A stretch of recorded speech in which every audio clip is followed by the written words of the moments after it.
বেআইনি লগ্নি সংস্থার রমরমা নিয়ে প্রধানমন্ত্রীকে চিঠি লিখেছিলেন তৃণমূল সাংসদ সোমেন মিত্র। তৃণমূলের একাংশের দাবি, এরপরই দলের মধ্যে কিছুটা কোণঠাসা হয়ে পড়েন তিনি। এরপর তাঁর স্ত্রী তথা চৌরঙ্গীর বিধায়ক শিখা মিত্র বিভিন্ন ইস্যুতে প্রকাশ্যে মুখ খোলাকে ভালোভাবে নেয়নি তৃণমূল। রাজনৈতিক মহলে জল্পনা, যার জেরে সোমেন মমতা দূরত্ব আরও বেড়েছে। বারবার একটাই প্রশ্ন উঠেছে, সোমেন কি ফের কংগ্রেসে ফিরবেন? এই প্রেক্ষাপটে সোমবার প্রদেশ কংগ্রেসের সদর দপ্তর বিধান ভবনে বিধানচন্দ্র রায়ের জন্মদিন উপলক্ষে আয়োজিত অনুষ্ঠানে ফের একসঙ্গে সোমেন শিখা। প্রদেশ কংগ্রেস সভাপতির উপস্থিতিতে জল্পনা আরও উস্কে দিয়ে ডায়মন্ড হারবারের তৃণমূল সাংসদ বললেন, দল ছাড়লে মমতা বন্দ্যোপাধ্যায়কে বলেই ছাড়বেন। আমার স্ত্রী এখানে বসে আছে, আমাকে একদিন রাত্রিবেলা বাড়ি ফিরে বললেন যে মমতা বন্দ্যোপাধ্যায় নাকি ওনাকে বলেছে যে সোমেনদা কিছু এমএলএ টেবিলে ভাঙিয়ে কংগ্রেসে জয়েন করছে। আমি ওনাকে সেই রাত্রিরে বললাম যে তুমি মমতাকে ফোন করে বলো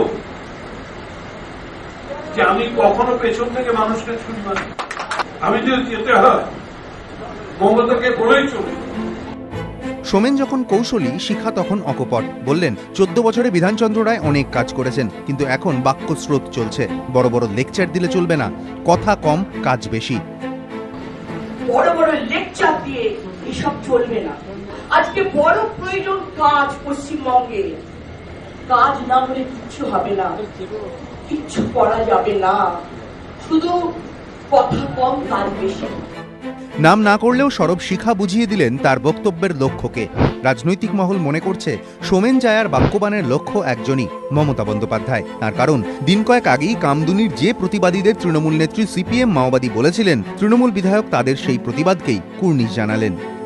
আমি হ্যাটস অফ কামদুনি মহিলাদের, আমি হ্যাটস অফ বারবার বলবো যে এইভাবে প্রতিবাদ আপনারা করুন, নইলে আজকে পশ্চিমবাংলার যে অবস্থা, আমার ভয় লাগে যে এই পশ্চিমবাংলার আগামী দিনে কি অবস্থা হবে, আমাদের নিজেদের ক্ষতি।